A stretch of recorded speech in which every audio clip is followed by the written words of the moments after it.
Welcome to another Triathlon podcast, the podcast that brings the electrifying world of triathlons right into your headphones.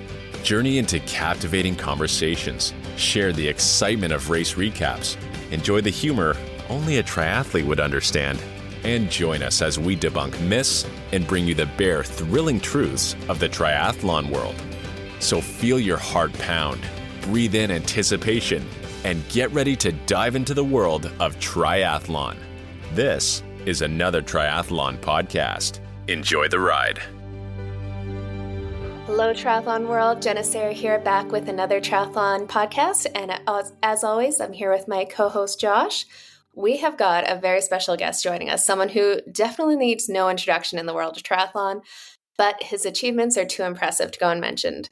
He's raced to the podium at Ironman events all over the globe, conquered the grueling course in Kona with a remarkable second place finish in the 2014 World Championships, and has definitely shown us time and time again just what a resilient and tenacity and pure athletic prowess looks like. Ladies and gentlemen, we have the man who embodies the spirit of endurance, the American legend, Ben Hoffman, joining us today. Welcome, Ben. It's an absolute pleasure to have you with us. How are you doing? Awesome. Thank you for that intro. It's always, kind of funny to hear people talk about your accolades, but it's nice too. I feel like at this phase in my career, to kind of reflect a little bit more. I feel like in sport in general, in the racing we do, you tend to just kind of focus on the next goal. And I've always thought it's like dangerous to spend too much time meditating on your successes or, previous results. But I'm kind of at the twilight stage of my career now, and it's fun to look back a little bit. So thanks for having me on. I'm looking forward to chatting. Yeah, absolutely. I'm sure it's kind of a different thing during this season after season. You're kind of moving on to the next goal and not quite looking back. It's just, okay, got to get a little bit better, got to get a little bit faster. There's another race coming up. It's probably nice to have a little bit of space and time to look back on it a little bit, even though you're still racing, starting to see that career come to an end and reflect on some of the things you've accomplished over the years. Yeah, absolutely. I mean, I think I say that, and I have to be honest. I mean, it has been actually probably a harder transition than I envisioned. I think I've watched some of my, older peers that have retired and gone through the process of, kind of aging out or just having different interests take over, and, whatever that might be, they've stopped racing professionally. And I find myself kind of not quite there yet, but getting closer, and I can see that happening. And I think I always thought I would handle it a little bit better than the other people, which is maybe, we all probably do that kind of with different things in life. But yeah, it's been challenging to kind of get my head around it. You definitely build an identity as a professional athlete, and it's something that you've just done for so long. And it's definitely an interesting process for sure, and not a super easy one all the time. But I am able to be a little more slow, I think, and try to enjoy things maybe that I just kind of, glossed over or didn't really think much about, because as you mentioned, I was focused on what was coming next all the time. And maybe having a family has helped me with that. I'm not sure. But it's a cool phase in my career. I'm very appreciative. That's the number one thing, just to even have had the career I've had and to be connected with all the people in the industry and the sport is really special and something that I'll forever be grateful for.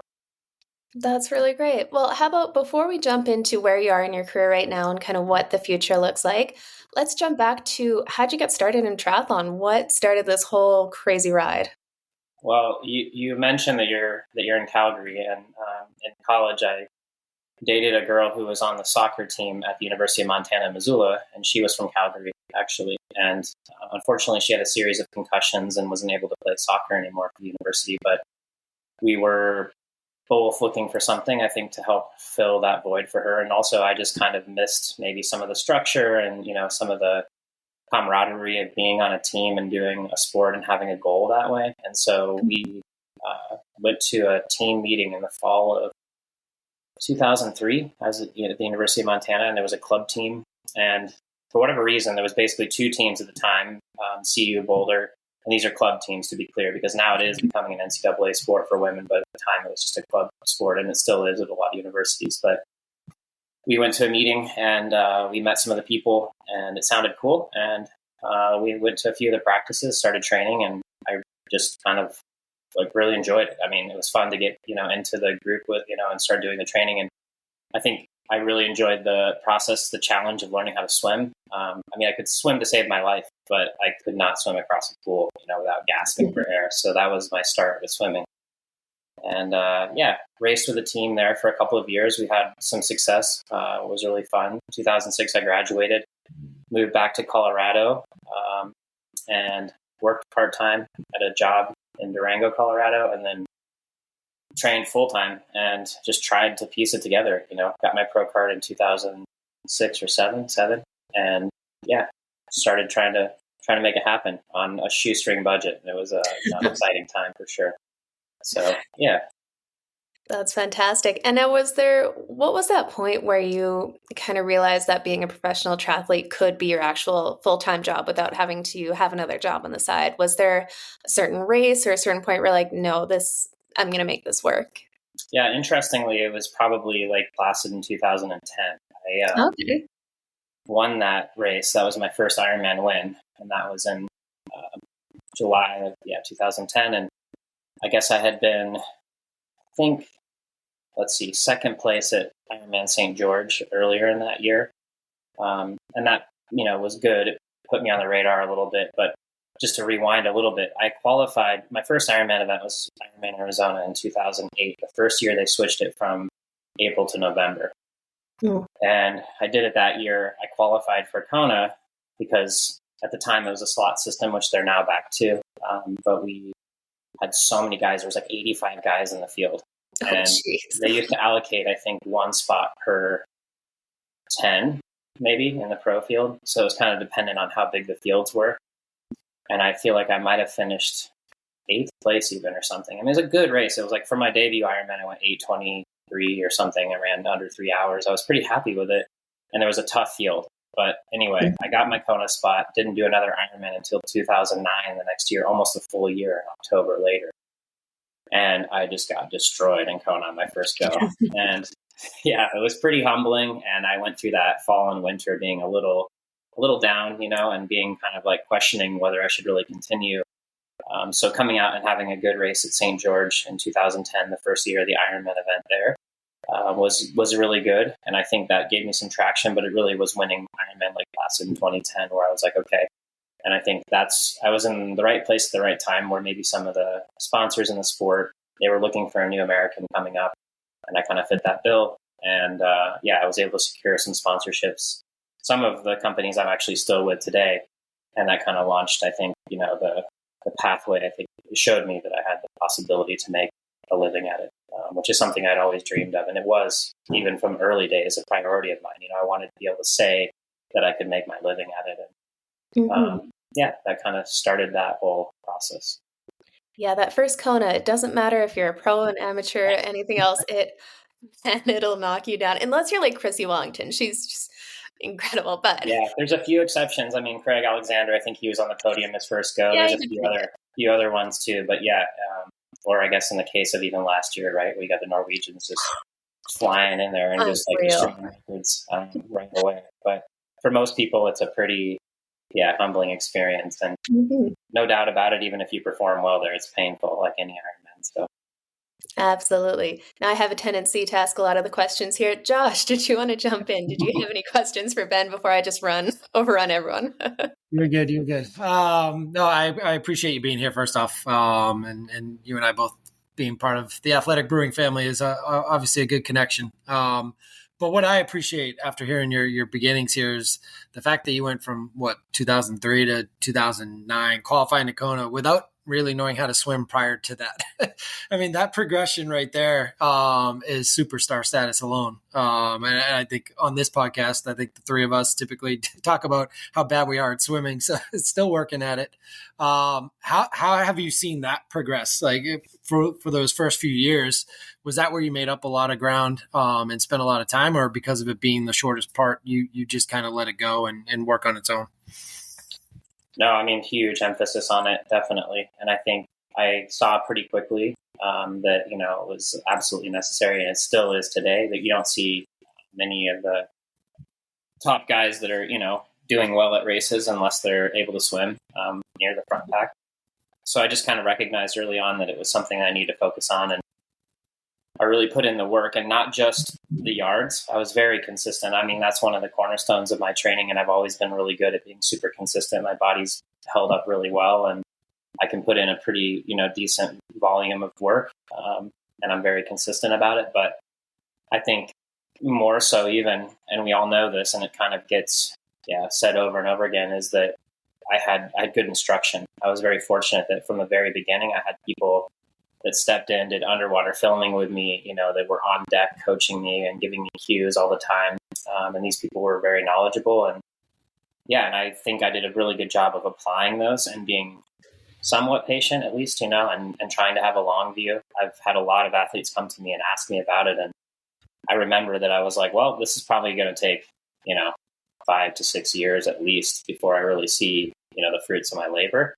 And I did from time to time see glimpses. I remember races like, I couldn't tell you the year, but Buffalo Springs Lake Triathlon, there's 70.3 there forever, one of the classic races on the circuit. And I remember I came out of the water with like TJ Tolixon, which at the time was like a huge deal for me in a non-wetsuit swim, and I, at a 70.3 distance. And I was like, and it changed everything. I think I finished second or third there. But anyway, I remember I was like, this changes the whole dynamic. Like I'm already near the front of the race, and I don't have to blow all of my, energy just trying to get up on the bike and then hold on for the run. And so I would see these little glimpses and a little bit of traction from time to time, and it gave me confidence that I could get there one day. But I never believed that it would happen overnight. And I think that's a mistake people make. We all want instant gratification in certain areas in our life. And I just kind of committed to the process. I found a master's swim group, the club team I was on at the start, of course, but then once I moved on to Colorado, I was swimming with a master's group, and I've always done that. I still do it today. And I think that accountability, just the consistency of it, it's really kind of, one of the most important things for me, just getting in there with other people and pushing maybe a little harder than I would on my own.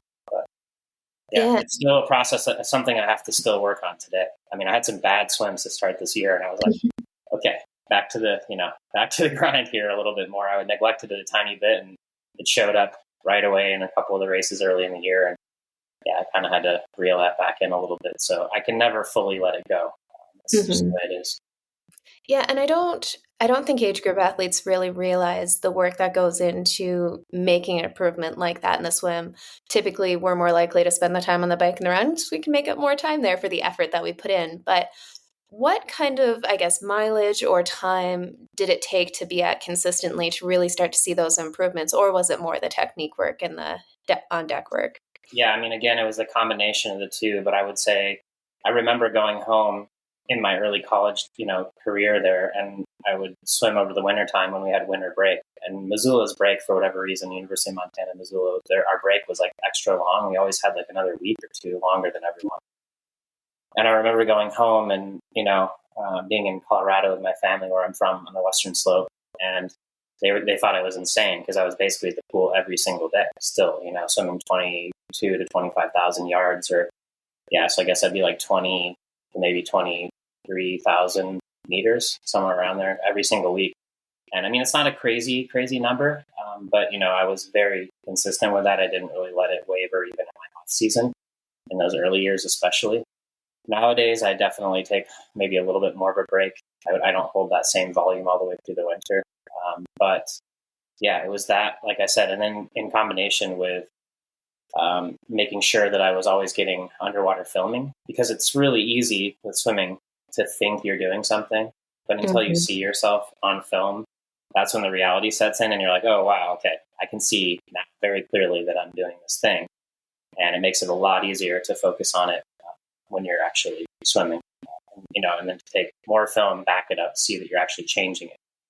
And then it's the other things too. I mean, getting body work consistently, massage once to twice a week, always making sure you're keeping the subscap loose, your rhomboids, everything, having that scapular mobility that you really need to swim well, to keep that length. And and then of course, just the self-care that goes right hand in hand with that at home, just keeping all of that area loose and strong, doing the strength training to back it up too. So it's really, it's multifaceted. And like I said, it's not something you can really let go. But that's the way it is. If you want to do something well, you're probably going to have to pay attention to it. Yeah, absolutely. It sounds like it was very intentional, which makes the biggest difference in there. Now, when you look back at kind of what you've done so far, I know a lot of people would look at that second place as at the Ironman World Championships as your biggest result, but what result really stands out to you? Was it that one? Was it another race win? What was kind of your, I guess, proudest result in triathlon? Yeah, I mean, it's for sure getting on the podium at a world champs, that was huge. But in a lot of ways, I don't think about that one all the time. I mean, Yeah. in some ways, maybe because it feels like it was long enough ago that it feels strange, to like still hang my hat on that, even though it happened, it was real, it was awesome. And I never repeated it, even though I came close. I was fourth twice in 2016 and 2019 before the pandemic hit. So, I had other great races there. Those two might have even been better in some ways. For sure, the 2019 race was, but the level just kept getting higher, and there was 3 guys that beat me on the day that were better. But I would say my 2019 race in Kona was better. Also, probably one of the ones that comes to mind was a win, South Africa in 2019. I came off of an injury in 2018 where I had a sacral stress fracture, and I didn't even get to race in Kona. And I was really kind of depressed that off season in the fall and winter of 2018. And I literally had to sit on my butt on the couch for like an extended period, 4 to 6 weeks, I think it was. And I just wasn't living a healthy life mentally or physically at that point. And I felt like this thing that I really needed was taken away from me. And it was a big, long road ahead to get back from that.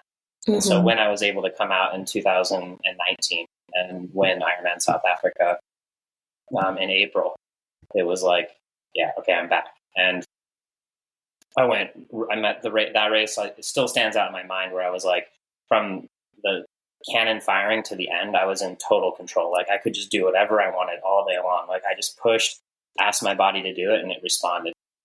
And I remember getting a message from Sebastian Kienle the night before the race, because we have a bit of a friendship, and we raced the Cape Epic in 2018 together, which I would say mostly made us better friends than as opposed to the opposite.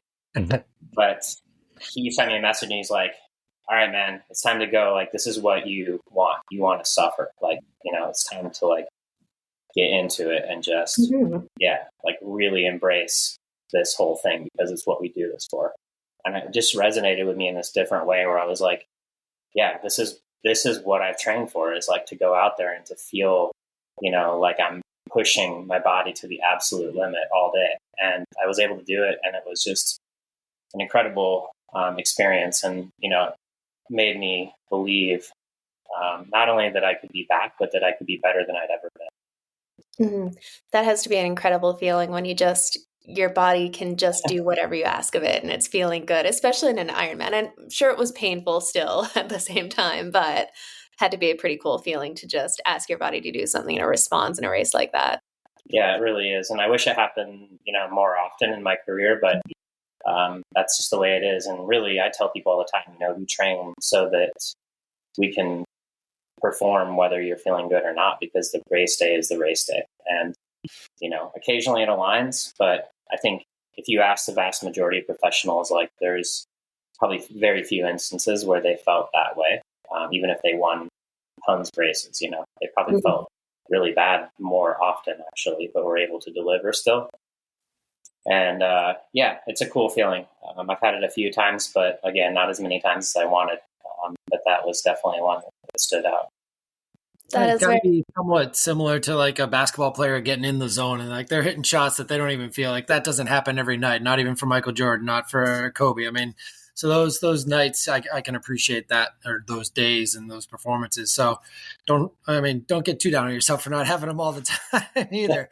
And you talk about like the transition of your career and getting down with that injury. How have you seen your nutrition and the industry as a whole, the nutrition factor and even the mental health aspect of it all change throughout your career and get you to where you are now too? And how have you changed your approach?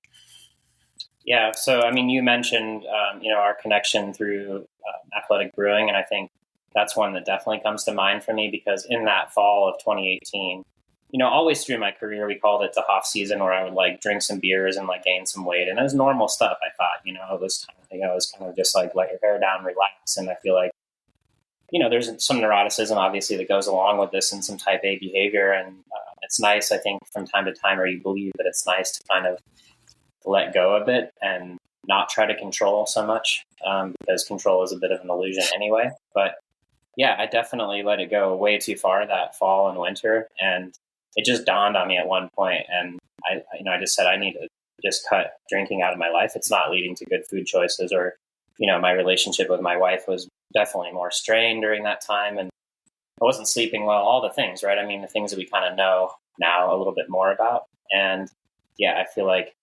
I still love the taste of beer. And so I remember we just tried everything out there starting January 1st, basically.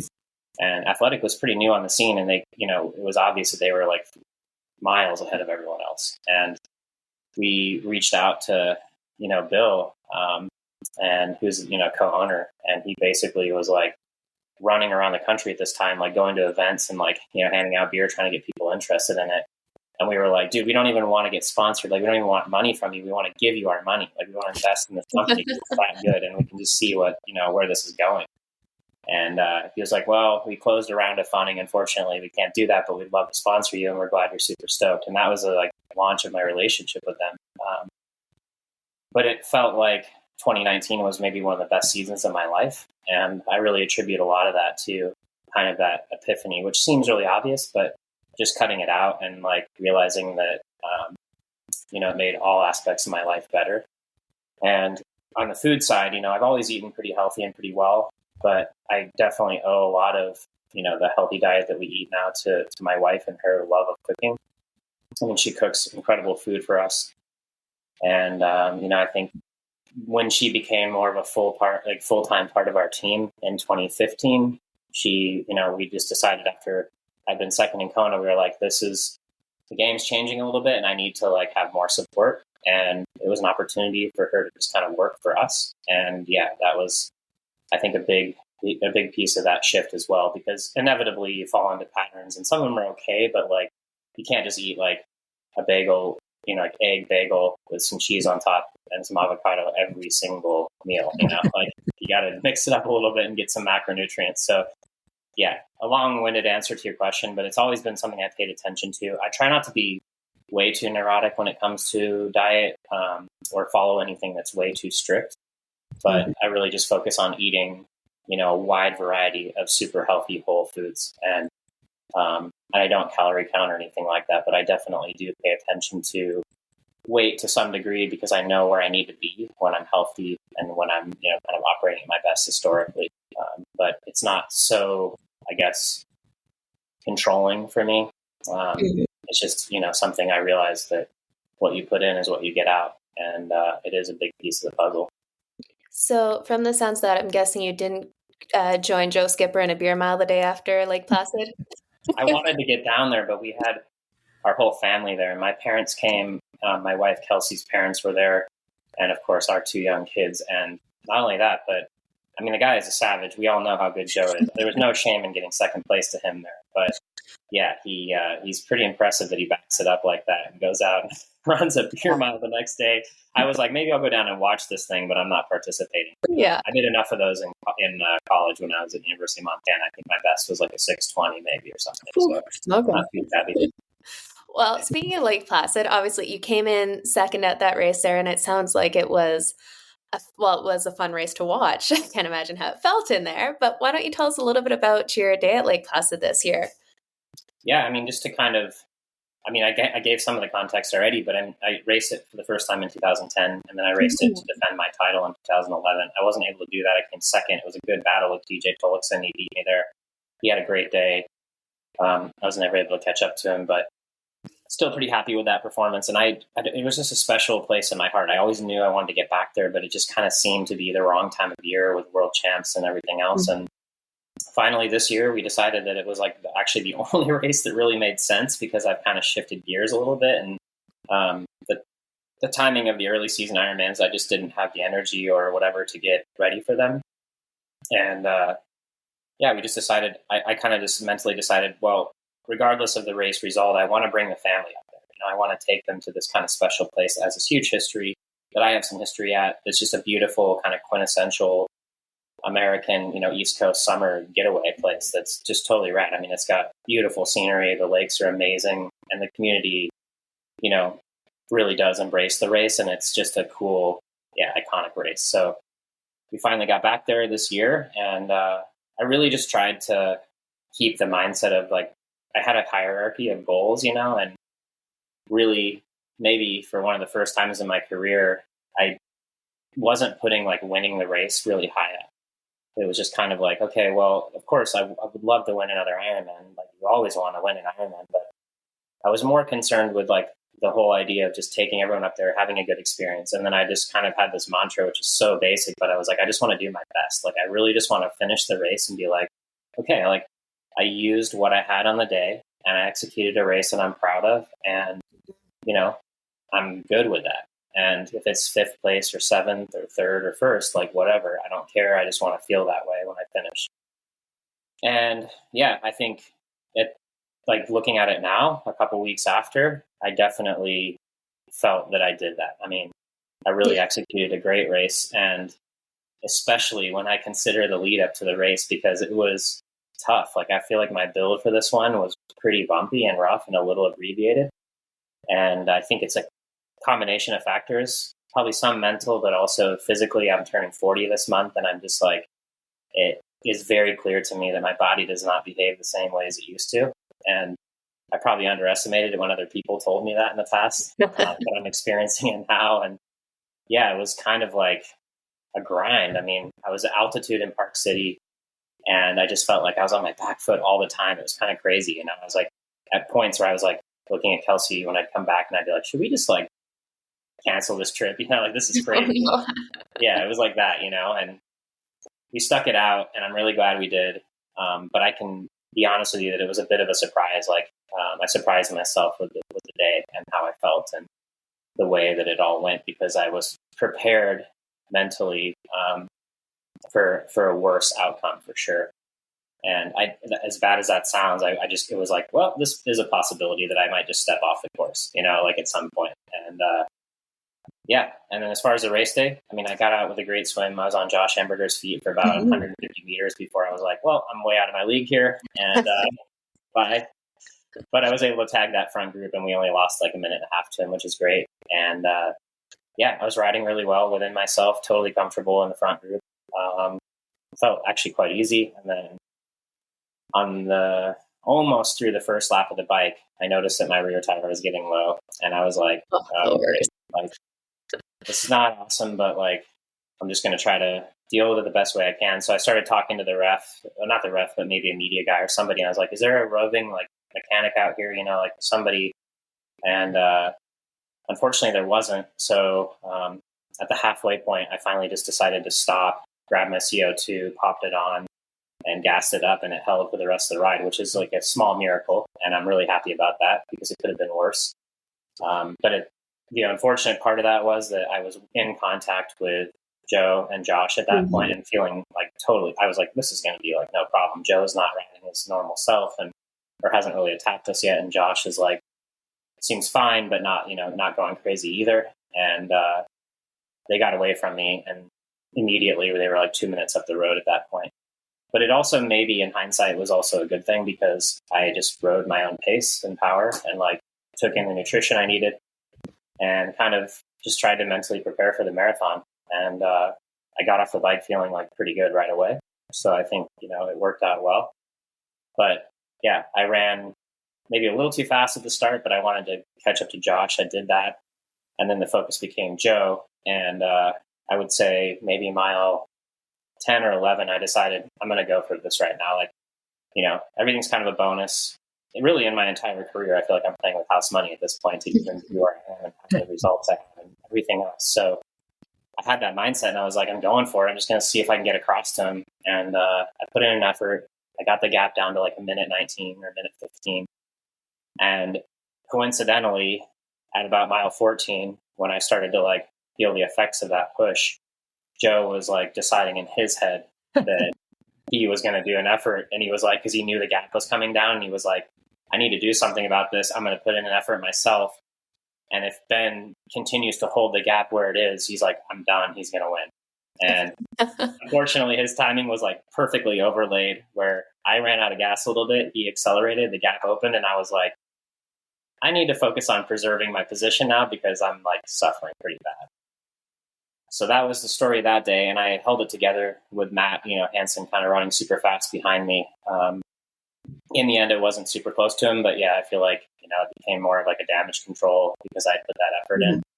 But yeah, I mean, great day. Like the bike was a little short this year. They told us that it was 110. It was 110 instead of 112. So I think add 5 minutes to our times. And, these are still like record setting times for that course. Absolutely. Yeah, I'm pretty happy with that because I was like 20 something minutes faster than when I raced it when I was younger. And, a second place to Joe Skipper, who I consider to probably be like one of the top 5 to 7 Ironman guys in the world at the moment, is certainly not anything to be ashamed of. So it was cool. I mean, it would have been more of like a fairy tale to come back and win it 13 years later. But yeah, I'm pretty happy with the result. And I have to say, I'm not sure. I'm still getting my head around it, but I'm not sure how many more, if any, Ironmans I have in me. So it may have been the final. But I will definitely not say that, now or maybe ever, but it is possible to be the last one. Fair enough. Well, it definitely speaks to kind of your experience over the years, just knowing how to handle that. You put in that push, you made that effort to see if you could bridge it to the front. And when things started to not go sideways, but weren't feeling it, you knew how to respond and kind of make sure you could hold on to that position instead of completely blowing up, which I know a lot of other athletes would like to have that intuition and understanding there. Much better to finish cruising it in than having to stop, pull off on the side of the course, just totally trashed.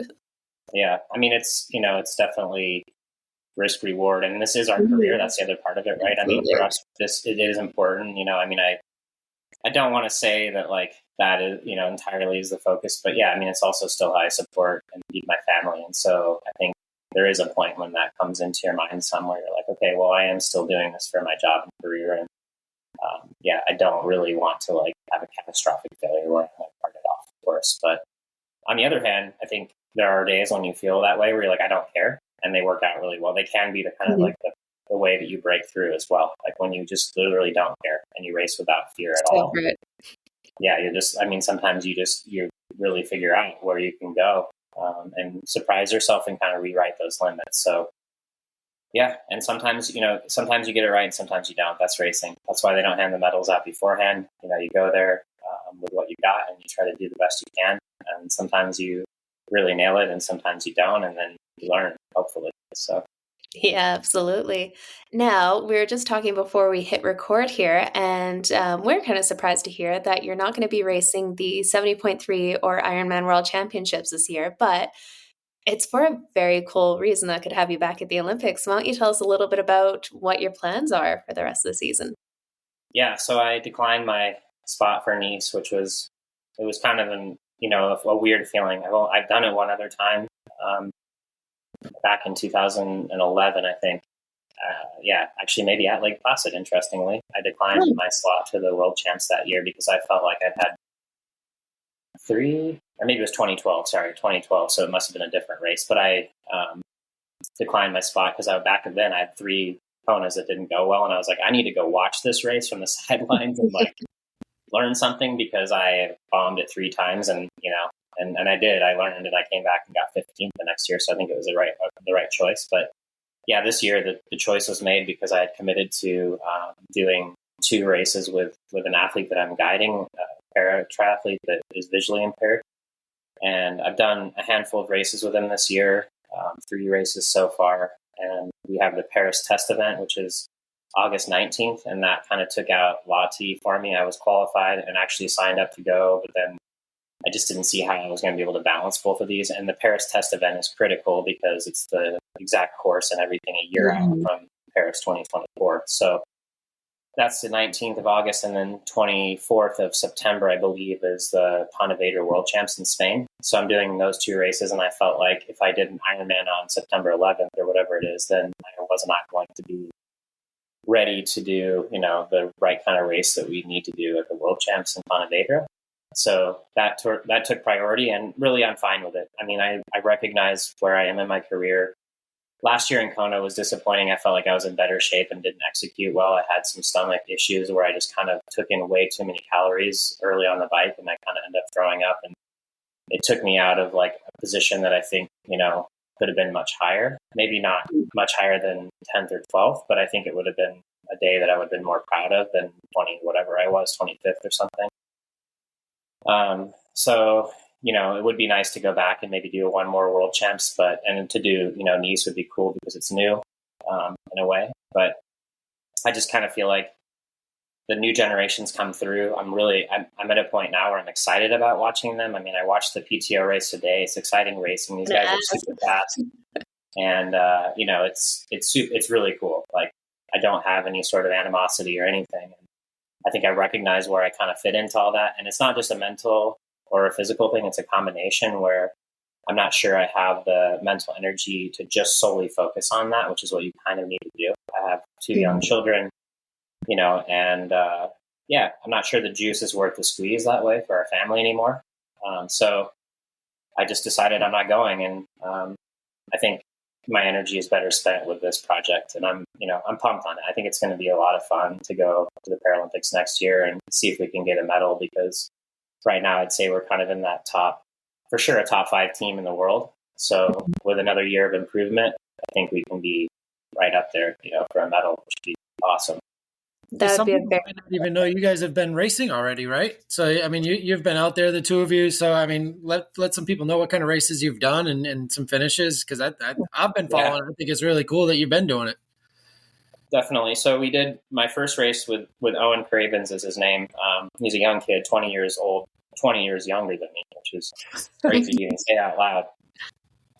But we raced down in Tasmania at our first race. And unfortunately, the first race, I did an extra lap on the bike. I mean, I can't tell you, like, coming from Ironman 70.3, I don't know if it was just the simple fact that I was like, I'm just getting warmed up. This is fine, but like a 20K, these are hour races. I mean, you do a 750 meter swim, a 20K bike, and a 5K run. So it's very short. It's an hour, 59 minutes or whatever, depending. And we did ask like the technical delegates like during the race, because I kind of had this suspicion where I was like, is that the 5th or the 6th lap? And we asked, and they told us the wrong thing, but it's still our responsibility. So I did an extra lap on the bike. We finished 7th there, but we were in the lead by like 2.5 minutes. Like, it was a done deal. We had sealed it up essentially. And I was like, well, I just flew like across the entire world, to race this race. And like, it's not just about me. It's like, I also kind of failed this, teammate of mine. And, he really took it in stride and was like, well, these things happen. It's your first race. And like, it was cool that we had such a good swim and we were dominating the bike, and people were crashing because it was rainy, and we were like not crashing, obviously. And so I think it was exciting in a way because we saw the potential, but we really needed to confirm it. And that happened in Yokohama, where we went there in May and went to Japan and raced a cup race there. And we won by quite a big margin, actually. And that was like very, good to kind of redeem myself and to show, in a real concrete way what we were capable of. And and then the most recent race, which I would never do this during a normal Ironman taper, was in Long Beach. We raced on the Friday before my Ironman, like a week and 2 days before my Ironman. I flew to California, raced with Owen there, and we did really well. We won that race as well. That was kind of the beginning of the Olympic point cycle. And so it was important to be there and get some points. Mm-hmm. And I did that, came back to Park City where I was based, did another like 3 days of training, and then flew to the East Coast for Lake Placid. So it's kind of a non-traditional taper for me, but in the end, it worked out really well. And those are the races we've done. We have the Paris test event, Pontevedra, and then next year we have a handful of races leading up to Paris. So it's an exciting thing for sure. That's quite the range, going from the sprint distance to an Ironman a week later and performing in both in there incredibly well. So are you guys qualified for the Paralympics, or do you still have to get points? Where are you guys at with that? Yeah, so the process is something I'm not used to, but basically you accumulate points, and it's not only for yourself as an individual team, but it's also for your country. So you want to secure the slots for your country. which in this case, in the PTVI category that we're in, there'll be 2 spots that are available for the US. And right now we look to be in a good position to secure one of those, but we'll need to continue racing well and secure more points to get that for sure. There's a couple of automatic qualification criteria, like if we were to go first or second at the Paris test event or first or second at Pontevedra World Champs on these upcoming 2 races, that would secure us an automatic berth. There's also a race in March, which I believe will be in Miami. It's a US only race. And if we were to win that, I believe we would also get an automatic spot, in March of next year. So, and then alternatively, we can accumulate points, be high enough ranked, and then they use their discretionary, picks for hopefully those higher ranked teams that they believe have medal potential, which, I think even where it stands right now, I believe that we're one of those teams for sure. Mm-hmm. So I would say it looks good, but yeah, I mean, you know how much stuff can happen in a year, right? And I never want to. Yeah. It's like people try to slap my hand at mile 22 in an Ironman, and I'm like, at the finish line, yeah. 26.1 maybe.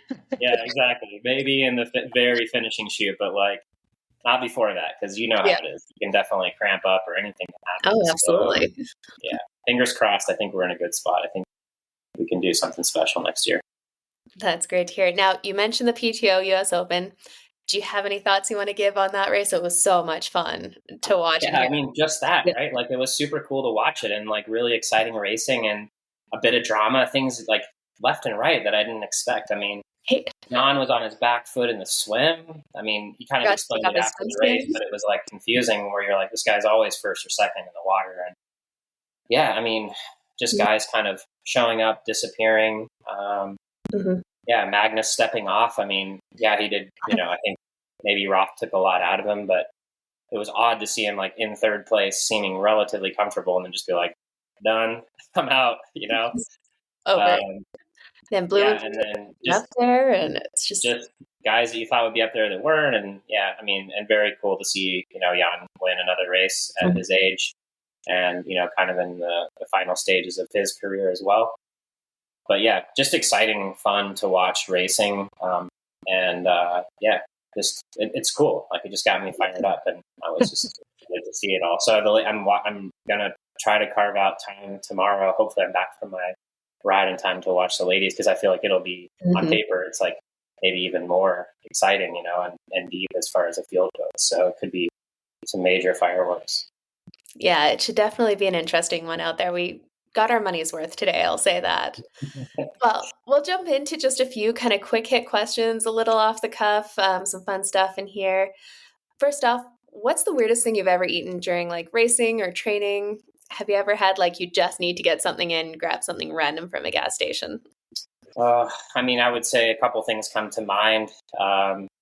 Most recently, eating sushi from 7-Eleven, which everyone talks about when I was on a ride in Japan. Like, it's, you just, like, you go into 7-Elevens and they just have this, I mean, maybe it's just because it is so different that, like, it seems so cool, but, like, they just have all this, it's, like, relatively good food, actually, at 7-Eleven. So I got some sushi on one of my rides there, which was just kind of fun to do. And then spam musubi when I was in Kona training back in the day.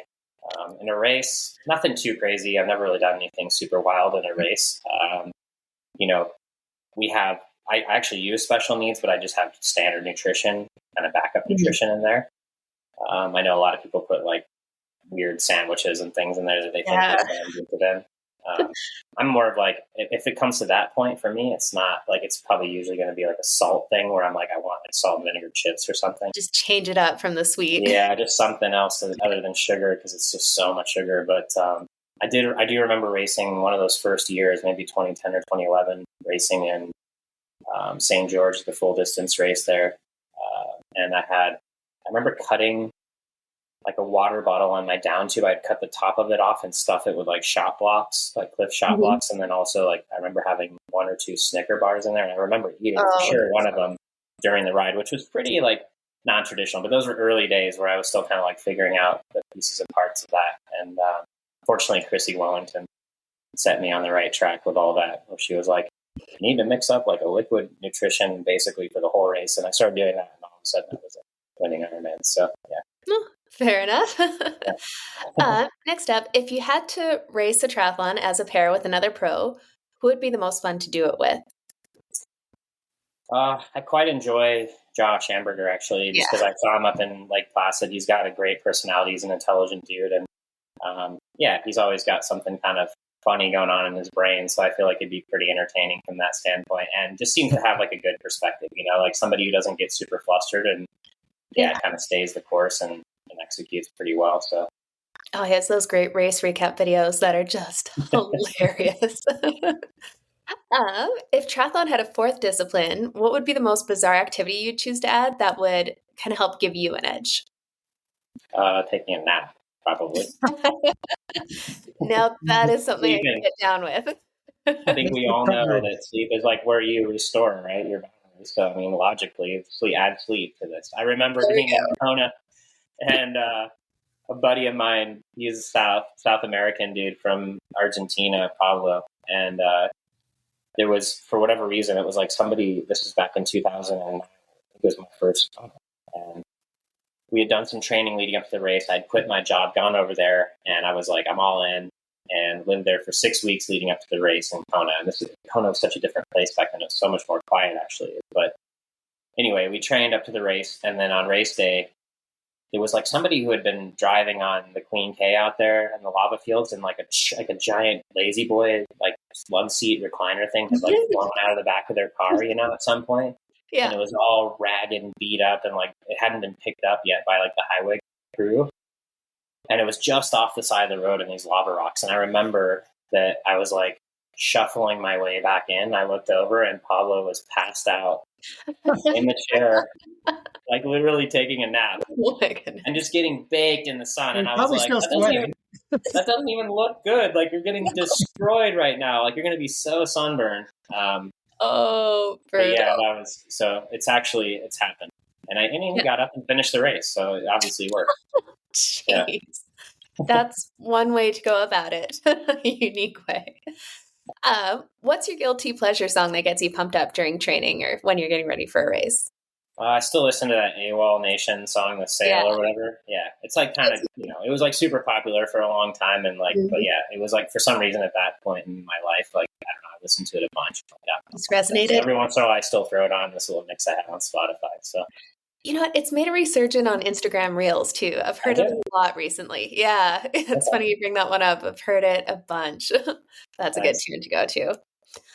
Last question we have is just, what's a piece of advice that you got over the years that really resonated with you? I mean, I think honestly, well, it's one that I think of pretty often now is that, and it's kind of generic, but like when you really slow down and think about things, like the only thing you control is your attitude.